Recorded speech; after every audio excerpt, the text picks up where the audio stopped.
pekerjaan galian tanah biasa, dapat digunakan alat berat seperti bulldozer, shovel dozer, dan backhoe. Truk dapat digunakan untuk pemindahan tanah galian apabila jarak antara titik penggalian dan tempat timbunan jauh.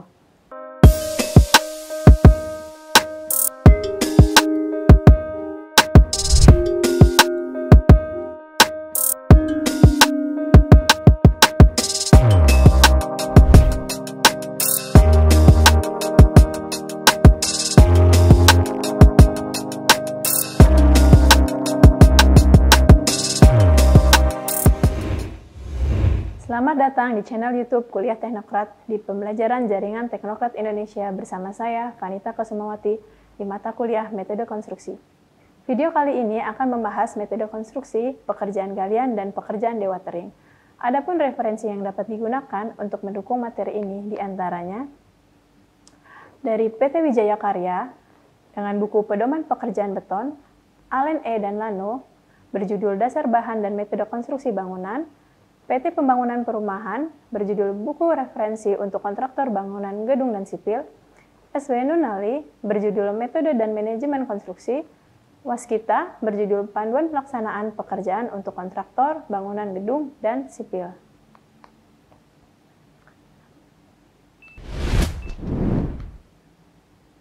Sebelum kita bahas lebih lanjut mengenai metode konstruksi, pekerjaan galian dan dewatering, mari kita ketahui bersama tujuan pembelajaran di video kali ini. Tujuan pembelajaran perkuliahan metode konstruksi diharapkan setelah mengikuti pembelajaran, mahasiswa mampu memahami metode konstruksi pekerjaan galian dan pekerjaan dewatering. Pekerjaan galian tanah dibutuhkan hampir untuk semua bangunan.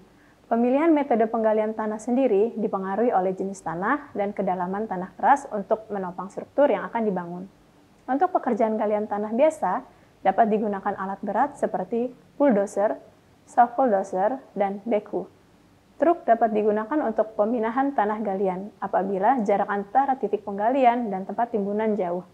Untuk pekerjaan galian batuan, dapat digunakan alat seperti power shovel, pneumatic hammer.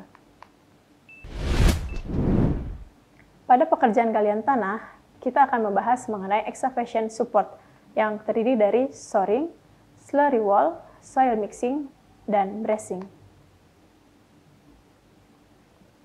Apabila luas lahan lebih besar daripada luas bangunan, maka metode penggalian langsung dapat dikerjakan dengan menggunakan slope dan ram, maupun galian tegak, tergantung pada jenis dan kekuatan tanah. Pada luas lahan yang sempit diperlukan perkuatan dinding penahan tanah. Berikut adalah gambar galian dengan slope dan galian dengan dinding penahan.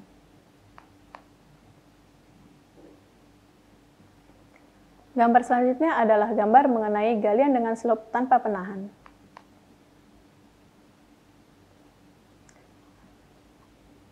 Selanjutnya adalah shoring. Menahan tanah yang umum digunakan adalah tipe soldered pile atau beam, legging, dan sheet pile. Sebelum mulai penggalian, solder beam ditanam vertikal ke dalam tanah dengan jarak yang pendek di sekitar lokasi pekerjaan. Solder pile biasanya menggunakan besi H-beam dan legging biasanya menggunakan kayu, baja, dan beton precast. Berikut adalah gambar solder pile dan legging.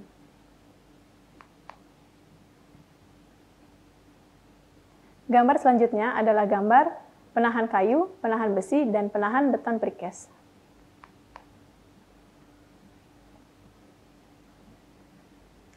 Kemudian, gambar galian dengan dinding penahan, solder pile, dan legging. Selanjutnya adalah slurry walls. Langkah awal pembuatan penahan tanah slurry walls adalah menentukan titik dan ketebalan slurry wall. Tuangkan beton untuk guide wall. Setelah baki sting dilepas, special narrow bucket clamshell digunakan untuk menggali tanah di antara guide wall. Untuk menahan tekanan tanah digunakan campuran air dengan betonit clay yang disebut slurry. Setelah perakitan besi tulangan selesai, besi tulangan dimasukkan dan dicor untuk menggantikan slurry wall secara permanen. Gambar berikutnya adalah proses pembuatan dinding penahan dengan slurry wall.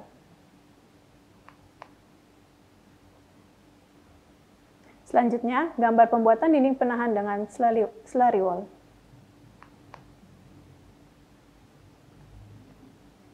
Gambar berikutnya adalah clamshell yang digunakan untuk menggali dan besi tulangan untuk dinding penahan. Berikutnya, gambar pengecoran dinding penahan. Selanjutnya adalah soil mixing.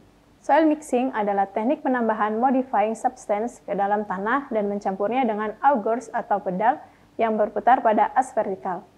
Teknik ini bisa digunakan untuk beberapa hal. Salah satunya untuk memperbaiki tanah yang terkontaminasi zat kimia atau zat biologis dengan menambahkan zat kimia yang akan membuatnya menjadi lebih aman. Selain itu, teknik ini dapat digunakan untuk mencampur semen dan air ke dalam tanah untuk membuat beton silinder berkekuatan rendah. Silinder beton yang disusun dalam suatu rangkaian linear berfungsi untuk mencegah kebocoran air tanah. Selain itu, soil mixing juga berfungsi untuk kestabilan tanah dan memperkuat area tanah lunak. Gambar selanjutnya adalah gambar ilustrasi soil mixing. Kemudian, gambar dinding penahan soil mixing setelah digali. Selanjutnya adalah bracing. Seluruh jenis penahan dinding atau lereng harus diperkuat untuk menahan tekanan tanah dan air. Cross-load bracing dimasukkan ke dalam tanah dan membentuk silangan untuk menahan dinding tanah. Apabila galian terlalu lebar, dapat menggunakan raker sebagai penahan. Metode lain adalah dengan tiebacks. Tieback digunakan apabila kondisi tanah memungkinkan untuk menahan dari sisi dalam tanah. Gambar berikutnya adalah gambar metode bracing. Selanjutnya adalah gambar cross-bolt bracing.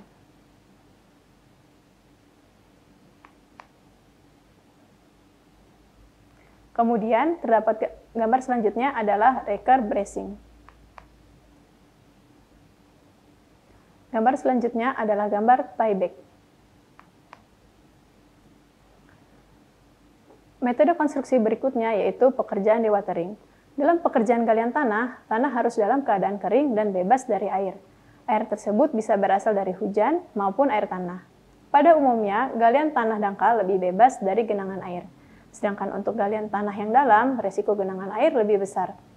Secara umum, metode yang sering digunakan untuk pengeringan atau dewatering adalah dengan membuat lubang yang lebih dalam dari galian pekerjaan dan menyedotnya menggunakan pompa yang disebut dengan sump. Apabila jumlah debit air terlalu tinggi atau jenis tanah lunak, diperlukan penyedotan terus-menerus di sekitar galian, atau dengan menggunakan slurry wall. Pada pekerjaan dewatering, metode yang akan dibahas yaitu metode well points, vacuum well points, vertical well, open pumping. Metode well points. Salah satu metode yang umum digunakan dalam dewatering adalah metode well points. Bagian vertikal pada bagian bawah pipa dipasang saringan untuk mencegah butiran tanah ikut terbawa hisapan pompa air. Titik well point ditempatkan secara berdekatan dan dipasang pada sekeliling lokasi penggalian. Berikut adalah gambar ilustrasi metode well point.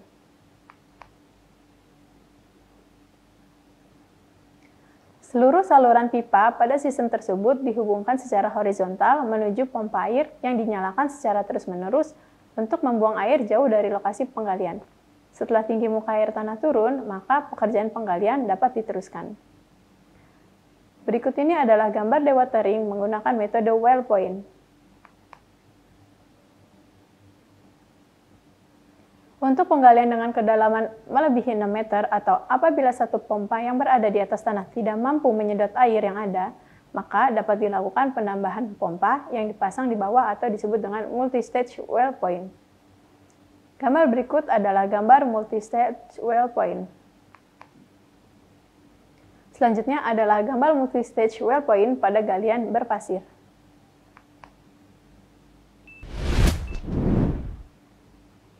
Metode selanjutnya adalah metode vacuum well points. Pada titik yang akan digunakan untuk well points, air bertekanan digunakan untuk mendorong lapisan pasir di bawah tanah dan membuat lapisan tanah lempung yang ada di atas membentuk seal atau segel. Selain itu, dapat digunakan betonits untuk membuat seal pada vacuum well points. Gambar berikut adalah gambar vacuum well points.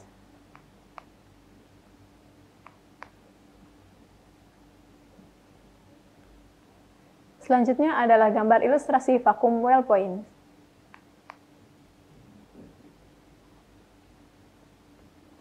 Pada beberapa kasus, penggunaan metode well points bisa menjadi titik praktis seperti dalam kondisi kapasitas pompa tidak mencukupi dibanding rembesan air yang terjadi. Penurunan air tanah dapat mengakibatkan konsolidasi tanah di sekitar galian dengan resiko amblas. Untuk meminimalisir resiko yang dapat terjadi, diperlukan sistem perkuatan tanah sementara, seperti yang dijelaskan sebelumnya, seperti slurry wall, soil mixing. Gambar selanjutnya adalah gambar well points dewatering. Metode selanjutnya adalah metode horizontal well. Pengeringan horizontal adalah metode di mana air tanah dipompa melalui saluran pembuangan. Hal ini dapat dicapai melalui gravitasi atau vakum.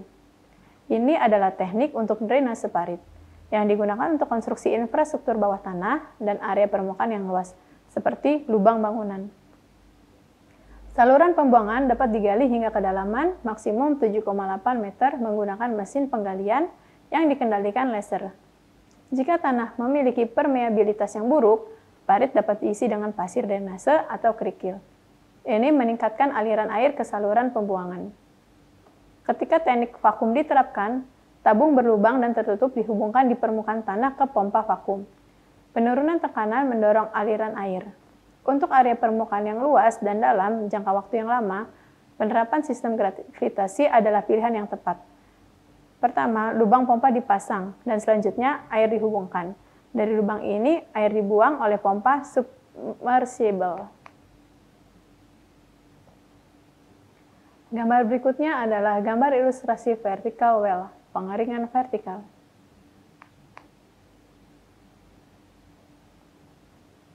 Metode selanjutnya adalah metode open pumping method. Metode lain yang umum digunakan di Indonesia adalah metode open pumping dewatering. Pada area galian dibuat titik galian yang lebih dalam dibanding elevasi paling rendah rencana galian. Pada titik tersebut dipasang selang yang disebut oleh pompa dan langsung dibuang atau dipindahkan ke area lain. Gambar selanjutnya adalah gambar ilustrasi open pumping method.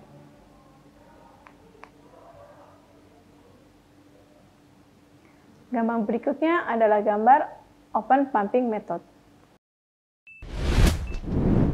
Demikianlah pembahasan mengenai metode konstruksi pekerjaan galian dan dewatering. Terima kasih sudah menonton video ini. Jangan lupa like, subscribe, komen, serta nyalakan lonceng untuk update video terbaru. Sampai jumpa di video selanjutnya. Terima kasih.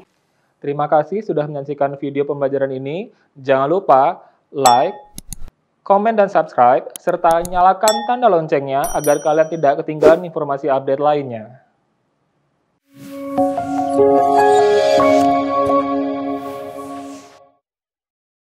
Selanjutnya, kita saksikan video Profil Universitas Teknokrat Indonesia.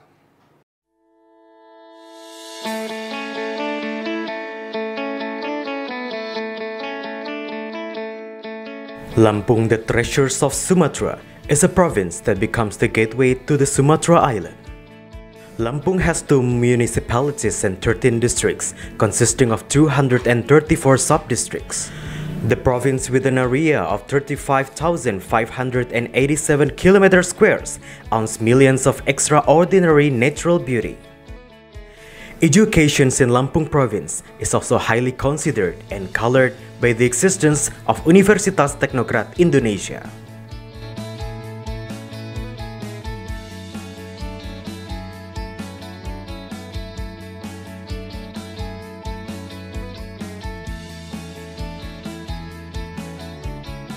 Universitas Teknokrat Indonesia has 3 faculties and 12 study programs. Faculty of Engineering and Computer Sciences with the 6 study programs: Electrical Engineering, Civil Engineering, Computer Engineering, Information Technology, Informatics, and Information System. Faculty of Economics and Business with 2 study programs: Management and Accounting. Faculty of Arts and Education with 4 study programs: English Literature, Mathematics Education, English Education, and Physical Education. Universitas Teknokrat Indonesia believes that education is the key to the advancements of a nation. Universitas Teknokrat Indonesia commits to produce and develop future leaders through the education of quality characters. This receives a very good reception and trust from the community, which is marked by increasing interest in students from year to year. The students and lecturers have lots of achievements and awards. Also, our quality is recognized by National Accreditation Board for Higher Education and many international collaborations. Universitas Teknokrat Indonesia also prepares the students to face the globalization's era through the use of digital technology. Universitas Teknokrat Indonesia has a number of representative facilities provided to support the learning process, such as comfortable classroom, laboratories, information technology, and the internet. Our vision is to be an excellent university in Sumatra with international standard and able to play an active role in nation building through 3 pillars of higher education, comprising education, research, and community service. We have graduated outstanding students who can be accepted in state agencies and other large companies. At Universitas Teknokrat Indonesia, the students and lecturers are encouraged to create and innovate by creating products and services that benefit the community through research activities and community services. In an effort to achieve its visions and missions, the academics of Universitas Teknokrat Indonesia are guided by the organizational culture values of discipline, quality, creative, and innovative. To support the quality of learning processes, we have very complete and sophisticated facilities, including digital-based smart classroom, hotspot in campus area, sport facilities, auditorium, and students' hall.